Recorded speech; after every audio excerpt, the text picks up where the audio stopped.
Welcome to the Polygamer podcast, where gaming is for everyone. Join us as we expand the boundaries of the gaming community.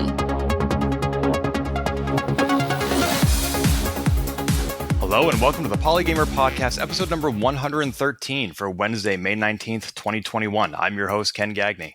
This podcast is primarily about diversity in video games, but diversity exists in a lot of other forms of interactive entertainment, including toys. The original Nintendo, released back in the mid-80s, was originally marketed as a toy, and around the time that I was playing with that, I was also playing with another very popular toy, those being Lego.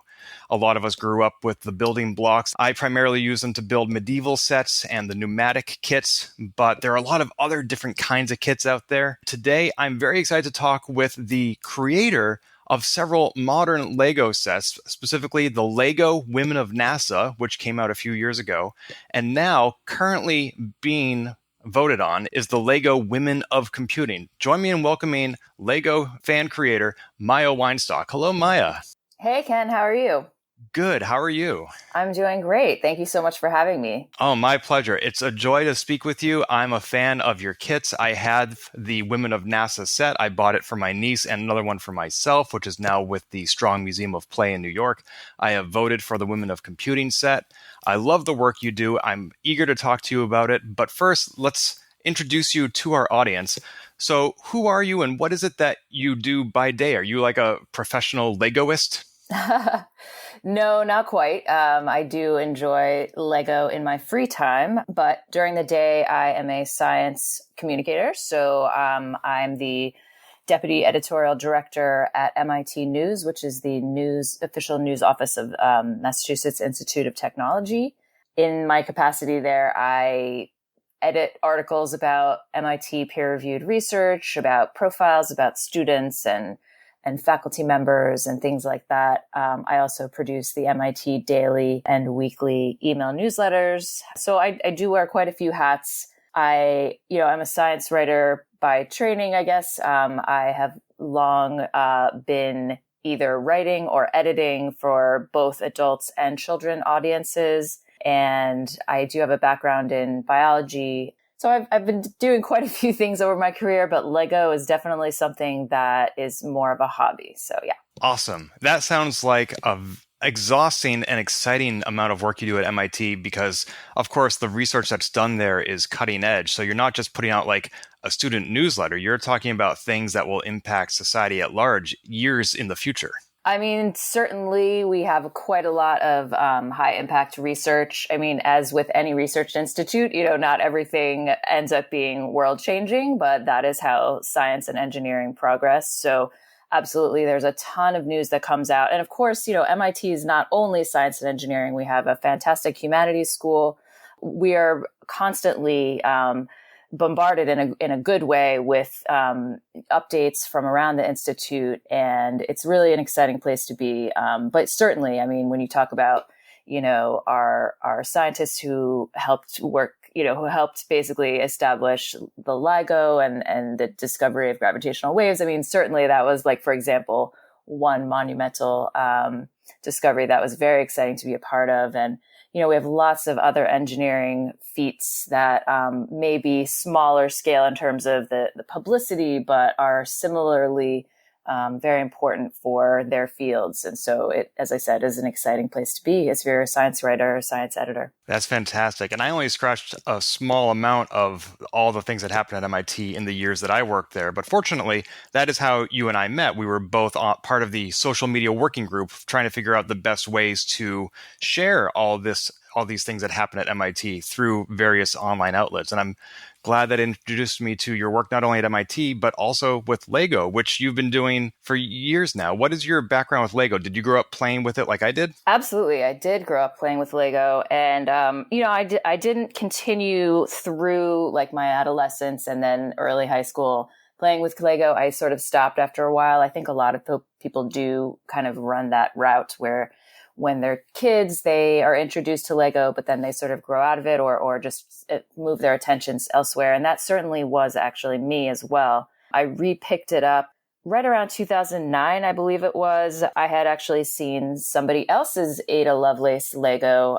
They had a collection of historic figures on Flickr, I think, and I had seen that and I thought, wow, that is an interesting way to potentially celebrate people who are in science and engineering. And at that time, I thought, I would like to try to do that. I knew absolutely nothing about how to find the individual parts because I really hadn't played with them since I was a kid. I mean, I really enjoyed some of the old space sets and the castle sets from the 80s when I was growing up, but I didn't have any of those anymore. And I certainly had not had any introduction to, the AFOL, which is adult fans of Lego community. And so I kind of had to learn on the go and just kind of pick things up slowly.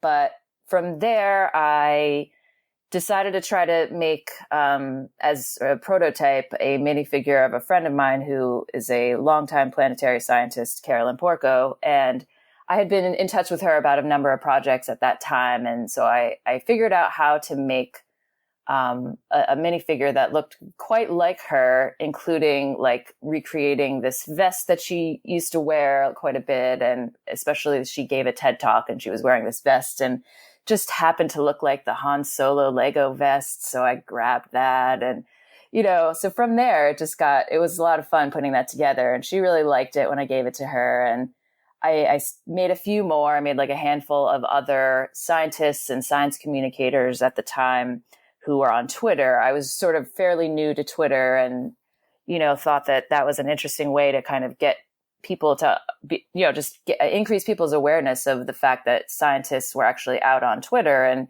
you could get to know them as real people and, also get to know their process of discovery. Sometimes they talk about that. So I thought, well, this might be a nice way to, popularize some folks just by making little Legos out of them and just putting them on Twitter and seeing what people thought about it. So that's kind of how I got back into it originally. That's amazing. You mentioned the Han Solo coat, and I've always been curious, are you taking off-the-shelf parts and assembling them in new ways, or are you somehow creating original designs that look like the people you're emulating? Definitely taking parts that are already made. I have looked into, and maybe someday when I retire or, hit the jackpot, would love to kind of have a basement big enough to be able to buy the machinery to make my own pad printing. That would be fun. But for now, I definitely rely on parts that have been either sold officially with Lego sets. And I would say 95% of the pieces that I use in my projects are official Lego pieces. And, there are quite a few third-party sellers that design Lego elements that many of the times are based on Legos that were produced by Lego, but were either scraped of their design or were just empty. They were just plain, and then they were added either, some kind of printing process. There are various processes you can do. Designs that other people have come up with. So it's definitely been a combination, but for the most part, I find pieces that are original Lego. And there are websites, almost like an eBay for Lego bricks, isn't there? Yeah, absolutely. I mean, there are a few, but I mean, the most popular, I would say, is Bricklink. And there are hundreds, if not thousands, of individual sellers. Some people, it's sort of their job. They've made I don't know if you want to say a full career out of it. I guess they probably have. I would guess that there are some very high volume sellers that's kind of all they do. But I would say for the most part, the sellers on Bricklink are just everyday fans, collectors, people who have extra spare parts that they just want to get rid of. And it's just like a hobby to have the parts out there and available for people to purchase. Sometimes you happen to have a rare part and you can charge more for those. And you set your prices. So it's kind of an interesting process of trying to find the pieces that you're wanting that, at the lowest price, but also, bundling them into bundles so that you're paying as few shipping costs as possible. So it is a process to try to find things on there when you're doing a larger project, but it's a lot of fun, especially when you're when you've made your selections, you've ordered all the parts, and then you're like, all right, I have 10 bags coming in the next 2 weeks. And then, the mail person comes, and it's exciting to get your little Legos bundled all up. Yeah, of course. Yeah.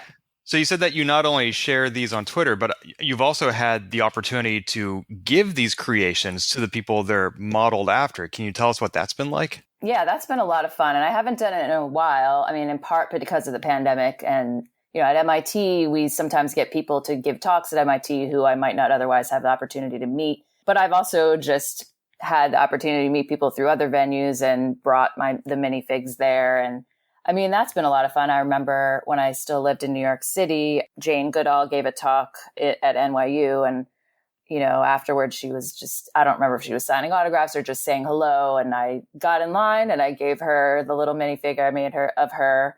And, that was thrilling to just be able to say something more than like, you're amazing. You could say, you're amazing. And by the way, I made you this minifigure. And so she got a little smile out of that. So that's always fun, but, again, certainly having people come to MIT has been great. I've also made some minifigures of people who are not necessarily in science, and that has been interesting as well.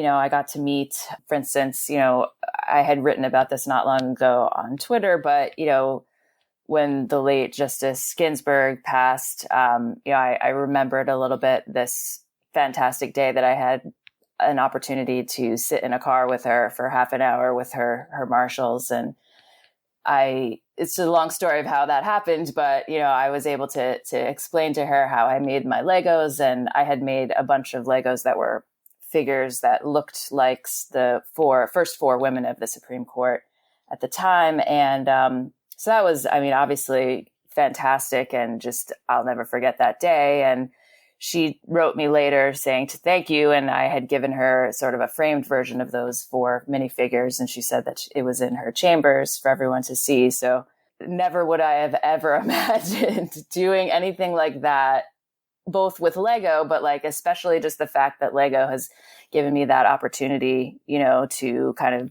be out there with some creative works like that. It's been really fun. Yeah, and it's not only that Lego gave you that opportunity, but also that you took the opportunity. So in this podcast, we talk a lot about diversity in video games and how it's important to be able to see yourself in a game. And that's hard to do if you're not a straight white cis man, because that's so many protagonists. Lego characters, though, they're small, yellow, rather generic individuals. So is the motivation similar, where it's important for people to see themselves in Lego? Is that one of the reasons why you do this?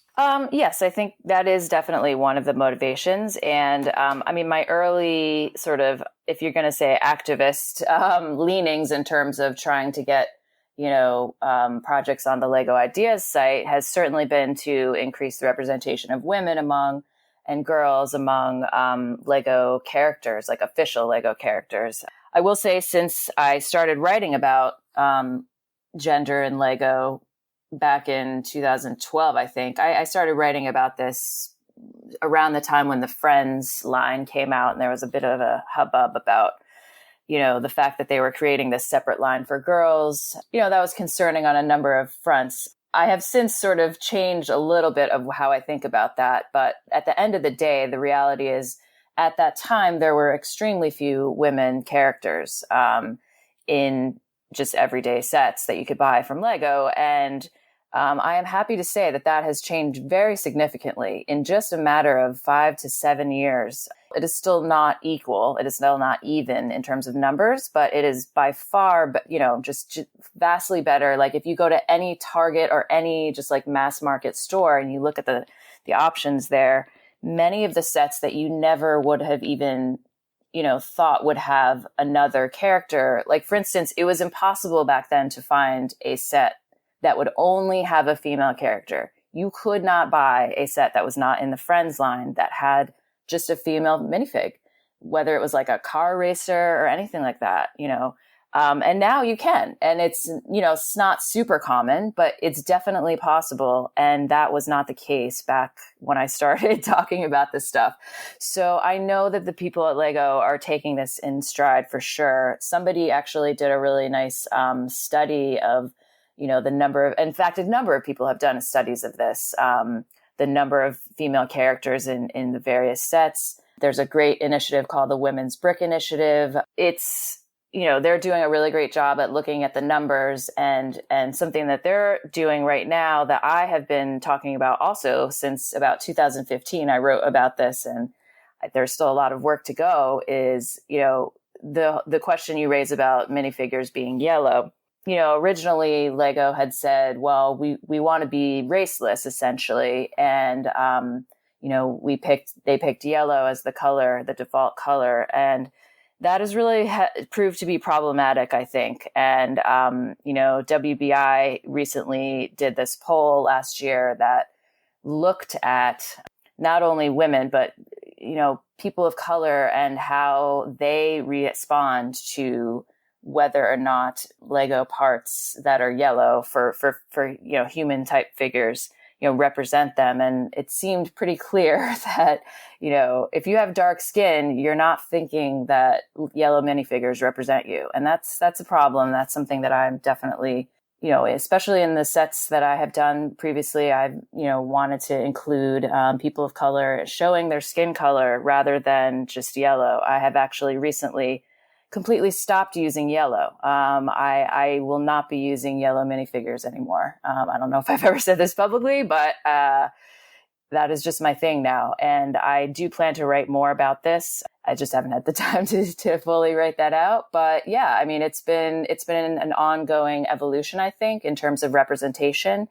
And I do feel confident that Lego is listening to these conversations from many people and many avenues. But I still think there is work to be done. I definitely do. That's amazing. And I applaud you for not using yellow minifigs anymore. I didn't know that not using yellow wasn't even an option. Yeah. I mean, they've been making, realistic colors for skin for some time. It's just that they hardly ever use them. And they tend to only use them for intellectual property combinations, like sets that are based on real actual people. So for instance, the Harry Potter line, the Star Wars line, those are based on films that show actual people. And so they use real people colors there. But if you look at the City line, which is their default, just generic, daily life characters, those are all still yellow. There are other character lines that are all yellow. I actually did a very unscientific review of the available sets last summer. And again, I just haven't had time to sort of put this into a larger post, but it was extremely clear that the number of, non-light colored skin, meaning either like a peach color for a Caucasian type of color skin or yellow, because yellow is a light color, is extremely small. So again, I do think they are changing it a little bit by partnering with, IPs that are including a little bit more inclusive. But again, there is a lot of work to be done. And some of that work is being done by fan creators such as yourself who are proposing kits. And before we speak about your specific kits, can you tell us a little bit about how one goes about proposing an original design to Lego? I suspect a lot of people don't even know that's an option. Sure.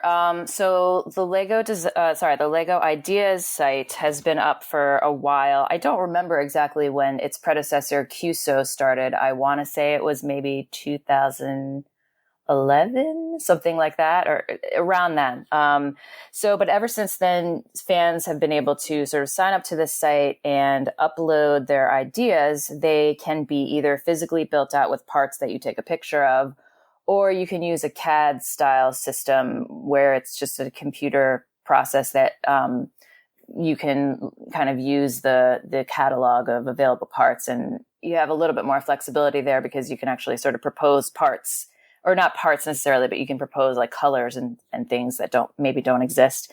But in any case, you can just upload your ideas and provide a description, and then people upvote it. This is how you can have sort of crowdsourcing of ideas. The Lego Ideas process has become super popular, and in the last couple of years, they've had a record number of, I don't know if submissions, but certainly they've had a record number of people who have gotten to the requisite 10,000 vote level. And at 10,000 votes, all sets that get to that point are guaranteed a official review by this review board at LEGO.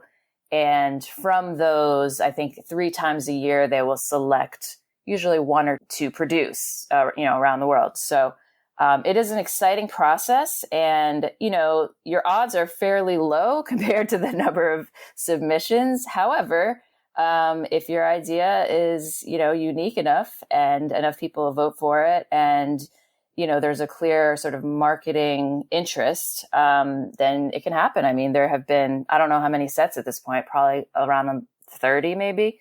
I would have to double check that. But yeah, it's a great opportunity. And I don't remember how old you have to be to submit. But I mean, honestly, like anybody can submit one, and it's great. You don't have to be like the super fan. Yeah. So it's been a wonderful process. And that's how both of actually I've had 4 different projects, but yeah, that's how the Women of Computing, the one that's currently on there, got started. That's awesome. And you've had some success yourself with the LEGO Ideas website. You're here today to talk about the Women of Computing set. Previously, you submitted Women of NASA, which got accepted and built into an actual kit. Was that your first submission to LEGO Ideas? My first one was actually this revised, it was called the Legal Justice Team, which was a revised version of the Legal Justice League, which I had created featuring, the 4 women of the U.S. Supreme Court. And as you know, that one was not allowed to compete in the contest due to the rules about politics. But I basically rearranged it so that the minifigures were no longer representing real people. And I did submit that set revised in that way. And it did pretty well considering it was my first set. It got about 4,000 votes, which, most sets, at least at that time, that was actually a fair number. But it didn't get to 10,000, but I did learn a lot from that process. And then I actually did have another set that totally, I don't want to use the word bombed, but did not do well at all. And it only got 400 total votes. And granted, was not promoting it very much. But also it taught me a little bit about what kinds of people in a set like the ones that I kind of do are more important to make sure that you include, just because name recognition is super important. So that second one was called Lego Bioneers, and it was bioengineers in one way or another. Some of them are chemical engineers. Some of them are, chemists who work in the bio area. Some of them are, just straight up medical engineers.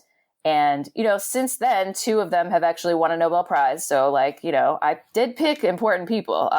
But I think at that time they weren't as well known, I guess. And so that one, but, again, those kind of helped me figure out how to process and package the one that would become Lego Women of NASA. And that was my 3rd set.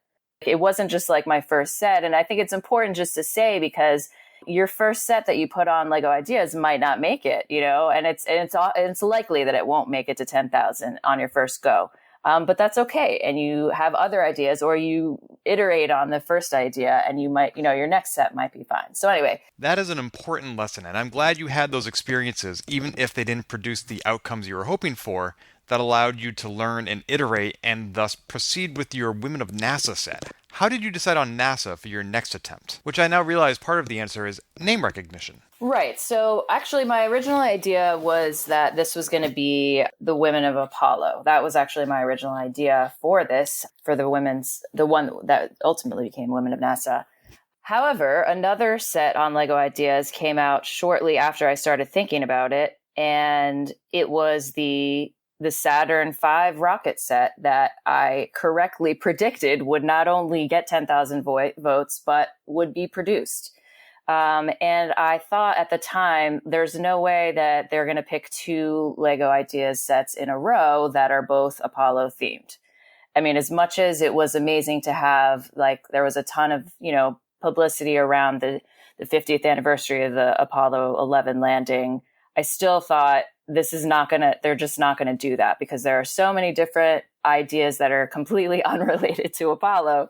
They just, from a marketing standpoint, would probably not do that. So that made me switch to a more generic set idea. And granted, this was still I was thinking of some of the people maybe that I might show, but like I didn't have any concrete ideas as far as I probably thought that Margaret Hamilton would be in it just because, she's someone I knew I wanted to have in there. But that's kind of how that evolved. And then it became Women of NASA just because, I am a longtime space fan. I used to be an astronomy reporter for a long time. And, that's just has been sort of my interest in science writing and science communication for a long time. And so, when I had decided to switch it from Apollo to more generic NASA, then I thought, okay, well, let's think of some, famous people who will bring in votes and who deserve and should rightly be recognized and celebrated. And then also maybe bring in a couple of people who maybe are not quite as well known, not quite as much of, household names. So that's how that got started. And it got you the opportunity to meet several of the people that you were including in the kit as well. That is true. I mentioned Margaret Hamilton. I won't go into the long background of this, but basically Margaret Hamilton and I both at the time lived in Cambridge, Massachusetts. And I had read an article about her and was like, I want to write about her. Yeah, I'd read something small about her. And then I saw a longer profile about her and I was like, oh, dang, somebody scooped me, but I said, I still want to meet her. Like we're neighbors. She has this amazing history. Why do people not know about her? Her picture with, the iconic picture of her standing next to the code that her team worked on, the Apollo Guidance System code. It was going around social media and I was like, people don't know her history. Like, what is the deal? Like, she needs to be better known. And so, I did meet her after I made the set kind of go live. It was really fun. She came over to MIT and we just sat in the front, like right on 77 Mass Ave. We sat on the steps and, she kind of didn't really understand what the contest was, but honestly, most people don't get that. So that was fine. But she was just thrilled that I had made this minifigure of her and we have become friends. I mean, we write each other Christmas cards and before the pandemic, I would go have tea with her every now and then. And so that has been great. I did actually work previously with Sally Ride, and she has, long been an inspiration of mine. I mean, I jumped at the chance to go work with her at space.com when I was a young cub science writer, and she only stayed for a little while, and she went to go start another company, Sally Ride Science, which still exists today as part of UC San Diego. But, she is super iconic and probably the best known of the women of the NASA group. So I knew I wanted to include her. And, Nancy Grace Roman is probably the one that had been the least known at the time. I had known her through a mutual friend, a former teacher of mine. And she was the one who I really was like, nobody's going to know who she is outside of, NASA administration history and some of the people who are working in like the Hubble. And, that's true. But I visited her a couple of times in the process, during the process, and she got a huge kick out of it. And unfortunately, she passed away shortly after the set launched, within a year. But, she actually, in at least one history that I had seen her write out, or an oral history, had said like, I've had many awards throughout my life, but probably the most fun has been, being made into this Lego. So I felt really honored to have given her that opportunity to really be recognized for her important work. And did I meet the others? Let's see. I have not met Mae Jemison, although she was very gracious in being excited to be part of the set. And I did not get a chance to meet Katherine Johnson, who, as you know, did not ultimately participate in this set. The people who appear in these sets, their families have to kind of come to agreement with Lego and their family, for whatever reason, I actually do not know, decided to not be part of it. And I think that's it, right? Am I missing anybody? No, I think that's it. Yeah. Although, since the other podcast I host is all about Star Trek, I do need to mention that Mae Jemison was on Star Trek The Next Generation. She is the first real-life astronaut to ever be on Star Trek. Yes, that was she's awesome in that way. She's such an eclectic. She has so many things that she's done in her career. And, I mean, I do hope to meet her at one point. I was hoping to go out and meet her for this event in California. And long story short, I had to miss it. So someday I would love to meet her. She's just wonderful and fantastic. So yeah. That's awesome. It sounds like this kit had a wonderful reception, especially given that it got all 10,000 votes at a minimum. What did you do to promote it to get to that level? So the Women of NASA set basically, it just was a stroke of magic of how that whole process went. There was a lot going on, among other things, NASA itself tweeted about the set. So that really got some attention, and there's not like a similar clearinghouse for computing, right? So for my current set, so it's just not the same. So NASA tweeting about it. Also, it was around the same time as the Hidden Figures movie. The Hidden Figures movie had actually not come out yet by the time my set was being proposed. But, people were talking about the book by Margot Shetterly, and we're talking about the film coming out, soon. And so that really helped as well, because like literally some of the stars of the movie, like, Taraji Henson, and I mean, I had like Pharrell Williams tweeting about the set. I mean, that was just amazing, and obviously got eyeballs on the set that just never would have happened otherwise. It was like lightning in a bottle. Like it happened. It was one of the most quick set turnarounds in terms of getting to 10,000 votes.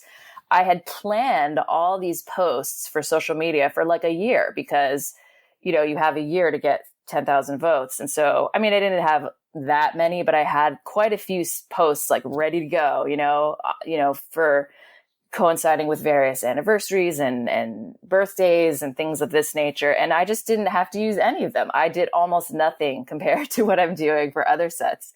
And so I really just got extremely lucky. Also, I mean, I knew that NASA was very popular, and, Women in Science is also very popular. So it was just a confluence of a lot of popular issues that people were just eager to see this product. And I could sense that, and I was trying to promote that. And I did also get a little lucky with just the timing of some of the other, things that were going on media wise. So, yeah. That's perfect. And you said that you were promoting this on Twitter. Twitter is not always the most positive of places. Did you get any sort of pushback? Like, did people get angry that you were, quote unquote, injecting politics into toys? No. And no, I mean, there are certainly a few people who are like, well, where's the Men of NASA set? And I get that. I understand that reaction. I think that's just people being uneducated about the fact that, 95% of the sets previous to that were featuring astronauts, like, did only feature male characters, So this is sort of kind of taking one little step in the right direction in terms of equality.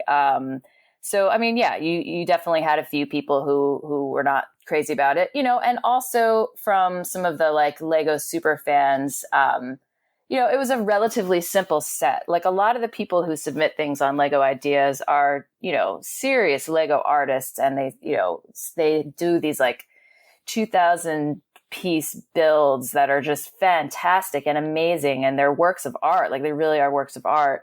And I think there might have been a little resentment at the fact that my set was relatively simple. It was not big, and, it wasn't super complex in terms of building design. I think there was, again, some resentment from some people who felt like it wasn't worthy of what they thought was a good set. But at the end of the day, Lego Ideas is about bringing about new ideas, not just about, beautiful art, which, I mean, some of them are both, and many of them are both. But sometimes, you're thinking outside of the box is kind of one way to grab new audiences and think of new ways of marketing, what Lego's trying to do. So you had 1 year to get those 10,000 votes from when you submitted the idea to the end of the journey, when it was a finished product that people could buy. How long was that? Oh, okay. Good question. So when I submitted the idea, I actually did submit it.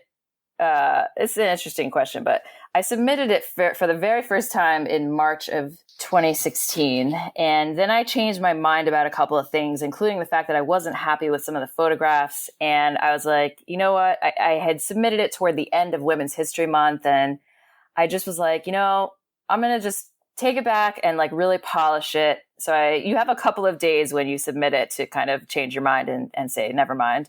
And so I did that. And so I was, very eager to get it out there, but I was like, you know what? It's better to be good and just like wait and like perfect it. Right.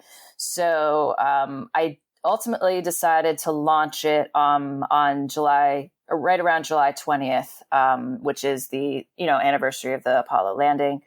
And so from that point, it took 2 weeks, just over 2 weeks to get the votes, to get the 10,000. And then you have to wait until that current batch of, they collect the 10,000 vote getters in like 3-month batches roughly, or maybe 4 months. I can't remember. And so you have to wait until that period is over. So I think it was like around September before, they had stopped collecting, sets for that review period.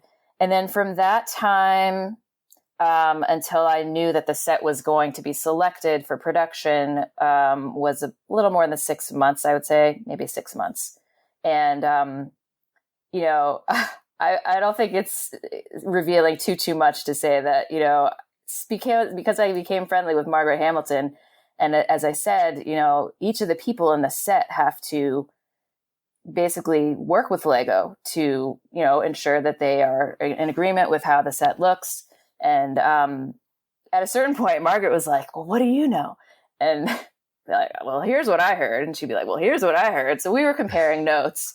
And I think she spilled the beans a little bit early. And so I kind of had a sense that it was going to be picked before I should have known. I remember this one night in particular, she emailed me at like 10:30 at night. She was like, Maya, you have to call me. She's like 80 years old. And I'm like, this is awesome. She was like a kid in a candy store, just like I was. So that was fun. But, I think the official day that I found out was in late January or early, I guess it must have been late January. They gave me a phone. They gave me a Skype call. This is before Zoom.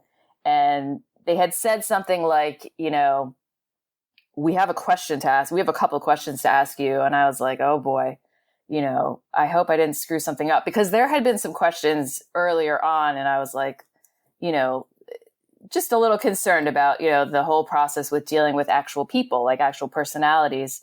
So I really wasn't sure what this Skype call was going to be. And as soon as I got on it, they were like, just kidding. We just wanted to tell you that you're getting it. So that was cool. But then so it was February of 2017 that the news came out. So, and then the set reveal, like the actual design, happened in the early fall. And then so the final set became on sale November of 2017. So when all is said and done, it took almost 2 years from this time that I really started working on the set to really tinkering and making it, to the day that it went on sale was almost 2 years. Wow. And I got to be at the release party, and I got to meet Nancy Grace Roman and Margaret Hamilton. And it was such a wonderful event to conclude this journey, or so I thought. If some people had made their own Lego set and got on store shelves, they would be happy checking off that bucket list item. But you have more ambition than can be contained in a single kit, because you're now back on the Lego Ideas website with the Women of Computing. So what can you tell us about this new project of yours? Sure. So this is actually a set that I had thought about doing quite a while ago, actually really shortly after the Women of NASA one came out. I had made a minifigure. Well, first of all, I had known that Ada Lovelace was a popular figure. Among other things, she was literally the first character that I had ever seen in Lego in this way, that, you're popularizing real people. But then also I had made a minifigure of Grace Hopper back in I don't remember if it was 2014 or 2015. So even before the Women of NASA set, and it had gotten lots of attention and lots of people loved it. And from that, I kind of knew that I wanted to do something about women in computing in some way. And it was very nebulous, but I just kind of had it on the back burner. And then after The Women of NASA came out, I actually was approached about writing a book, and I was very excited about that opportunity. And I did take it, and I am, my book is coming out next year. That was a huge, huge project and just took a ton of my time. And I'm very, very happy with it. It's a biography of physicist and engineer Mildred Dresselhaus, and the book is called Carbon Queen. So that's going to come out next year. But I basically said to myself, like, Maia, you only have so many hours in the day, like you need to prioritize. So at that time I decided I'm going to focus all of my, extracurricular attention on this book until it's ready. And so I just did not even I didn't touch my Legos. Like I forbade myself from going near my Legos really until the book was essentially done. And that did not happen. And let me tell you, I got the not the final edits, but when I sent in the first round of revisions, I basically was like, okay, like there are going to be more revisions still, but I'm basically done with the hard lift. And that didn't happen until this past December 2020. And like, seriously, like 2 weeks later, I was like, okay, let's go. Like, I want to do this. No rest for the weary. No rest. No, because I really wanted to do it, but I was just like, nope, got to finish the book. And, I needed that because I needed to finish the book. It was a long slog. And I'm excited for the book to come out, and that's going to happen. All that's going to be next year. So I gave myself a little time to just be like, all right, let's build, let's do the Legos. So, I basically decided to focus on who I was going to make the set about. That was a bit of a process because obviously you're talking about so many women who are, and same with the Women of NASA too, but so many women who have contributed to computing history. And, there are some big names, but it's a little bit more international, I would say, than, the NASA project, just because NASA's most of the people are American born. And I ultimately only went with one non-American, but I considered a lot of people. And I'm not going to go too in depth with the people that I picked, but I really, I certainly wanted to go with Grace Hopper. She was the one that I knew for a fact that I was going to go with, just because I had this experience with people really enjoying the minifigure I had made. I went from there, and I just was super excited about it, and just trying to figure out which machines to show and which builds to show was took a considerable amount of time and thinking. It probably took a lot more time to consider than the NASA one. But anyway, so here we are, and it's been fun so far. I mean, it definitely was not quite as fast in terms of the votes, but we're almost at 8,000 votes right now. So there's really, I'm very confident at this point. Like, I'm pretty confident. I have like another 2 years, I want to say, or a year and a half, certainly. I forget how many days left I have to get those votes. And, we've been fortunate to get, I haven't had any day with fewer than 60 or so votes, and quite a few with, at the beginning, there were quite a few. But now it's at a steady drumbeat, and we're getting there. So, crossing fingers, you never know, but I'm hopeful. So looking at this set on the Ideas website, you have 6 women in here so far. So with so many wonderful, famous, powerful, talented women in the history of computing, which 6 did you choose for this set? It's Grace Hopper, and it's Annie Easley, who was a pioneering computer scientist, and actually she did so many things with NASA, but she's best known for her work. I mean, she did so many things, but probably the best known for her work on the Centaur rockets, and her coding of those, which led to, some of the outer solar system, actually Mars, but also outer solar system exploration probes, including Cassini and the Voyagers. She is fantastic. And then there's also Gladys West, who, some people may know of her as one of the architects of GPS. I mean, her coding work directly led to the development of the Global Positioning System, which is ubiquitous in our world today. her vignette's awesome because it has a little globe on it with GPS. And then so the two ENIAC women who actually represent these 6 women who are these leading programmers. And so there's Jean Jennings Bardick and Betty Holberton, who were actually the leaders among those 6. And they were with the ENIAC computer, which was one of the very first like digital all electronic, like lightning speed computers. And then finally, there's one more. Yes, Ada Lovelace, of course. And there's a model of Ada with her analytical engine. And they seem to be mostly focused on, would you say, like the early history of computing? Yes. And part of that, again, is, credit where credit's due in the beginning. But also, and, there's a number of factors. One, there's the machines are easier to show. The build aspect of Lego Ideas projects is significant. And one of the problems that I faced in the selection process was, a lot of the women who have made their names and made amazing careers and made amazing advances in computing have done so in realms that are very hard to illustrate, just like literally illustrate on 2D paper, but then also trying to make it into a 3D model is even harder. There are like Turing Award winners that I obviously would have loved to include or to consider anyway, but it just didn't work out that way because you really need to have a significant build and something that is recognizable and not so esoteric that people are going to be like, I'm not voting for this. So, it's tough because a lot of people have come out and say, well, why hasn't so-and-so been, part of this set? But I'm really happy with the people I selected. The people I selected are all hugely important to our, computing infrastructure in one way or another.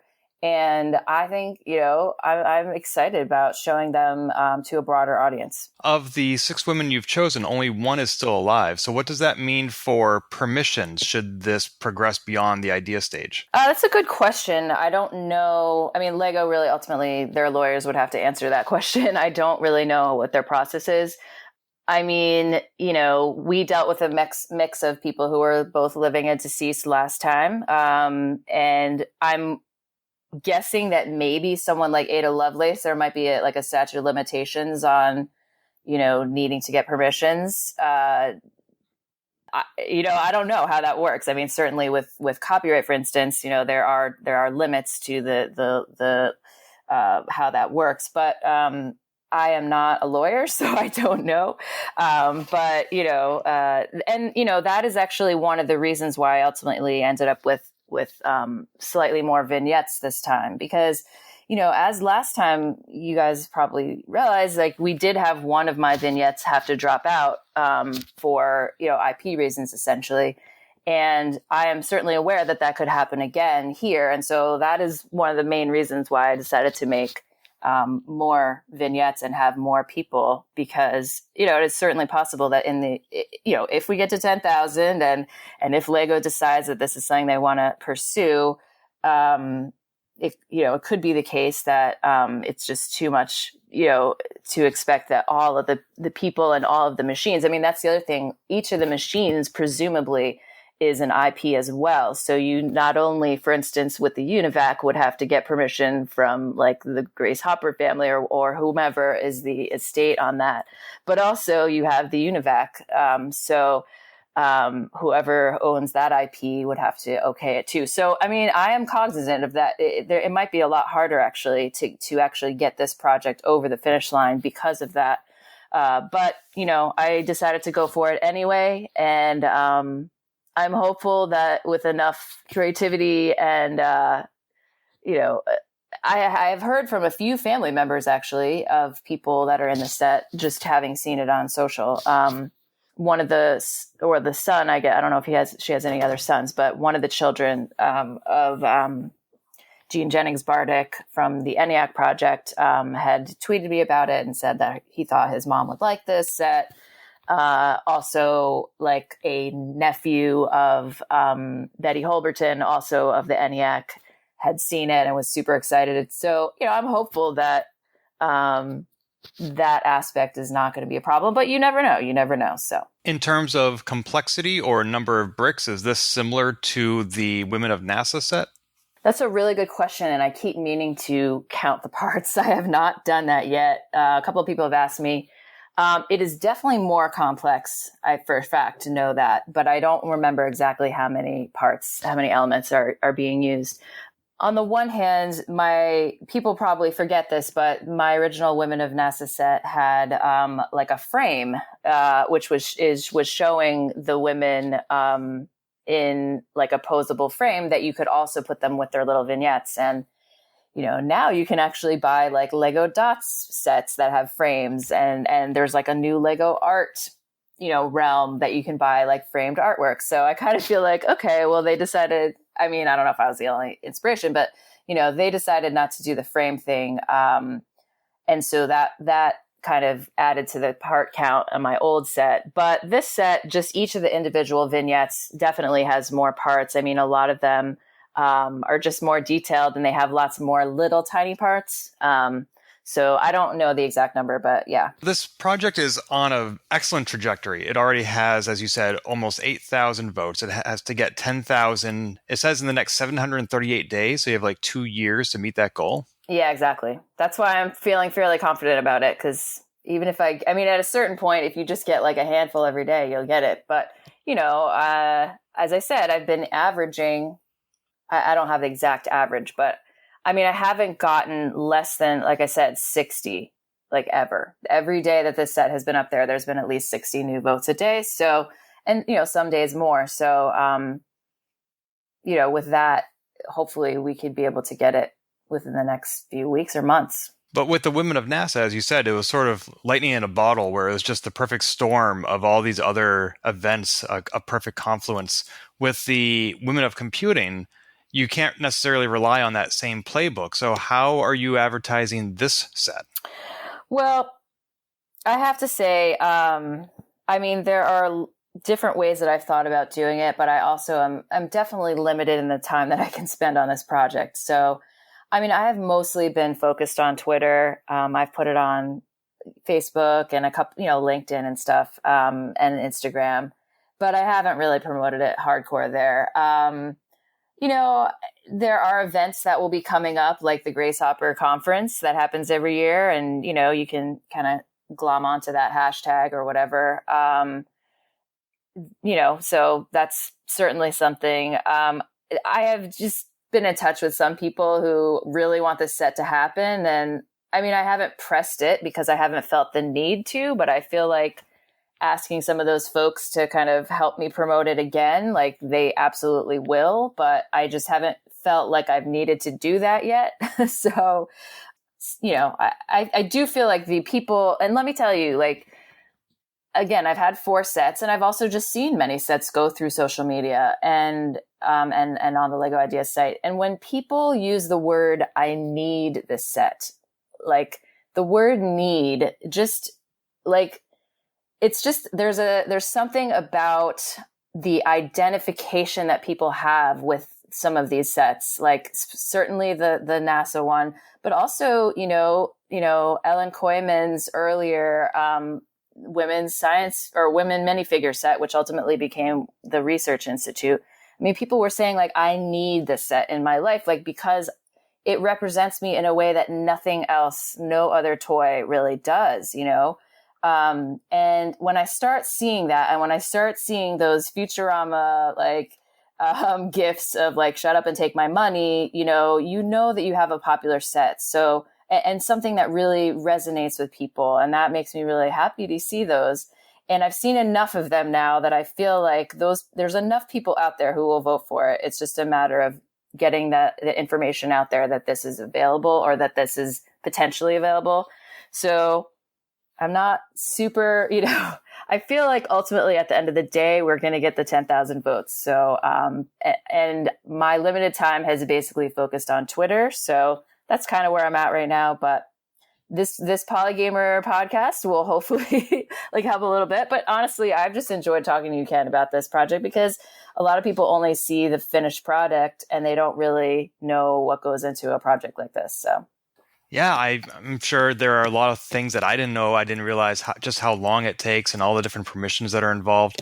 For those listeners who are excited about this project and do need it in their lives, what's the best way for them to help? Well, the best way is to go onto Lego Ideas website and find the set and vote for it. Now, you do have to sign up for a Lego account. They won't spam you, is what I keep hearing from people saying. Like, you will get updates if you sign up for that. And it is fun to be part of the community. I mean, even in the off years when I was really working on my book only, I still would go on there and like see what was up and, upvote things that I thought were really interesting and would make a fun product. But yeah, you have to go onto the Lego Ideas site. If you don't have an account already, start one up and then just press that support button. And that's pretty much it. And, obviously it really is great if you can put it out there on your social media so other people can hear about it.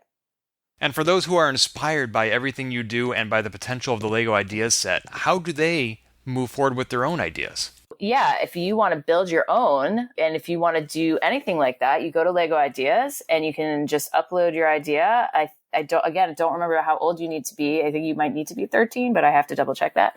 And you can just go on there and just put your idea out there. And obviously, I wish you all luck in getting support for your sets. Lego Ideas actually has other projects and activities beyond just product ideas. They have activities that are sort of, they have prizes that they'll put out a call for like, okay, I think the current one is like, show us a beach scene or show us like by the sea. And so you can kind of put out fun ideas that are based on prompts and Lego will give prizes. And I don't think they would produce the sets, but it's a really fun community. So I do encourage people to get involved. Awesome. And Lego is so popular right now. There have been so many video games, Lego City Undercover, Lego Star Wars, and of course, Lego Movie, Lego Batman movie. Even Ruth Bader Ginsburg, one of your Supreme Court justices from your original Justice League set, was in one of the movies. That must have been very gratifying to finally see her as a Lego character.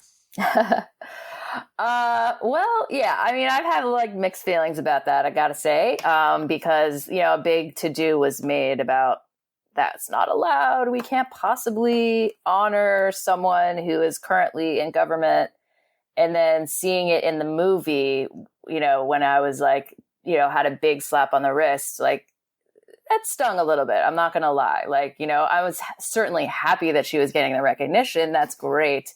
And I know she was happy about it. I think I saw something that she, got a chuckle out of it. And so ultimately at the end of the day, like, yes, of course.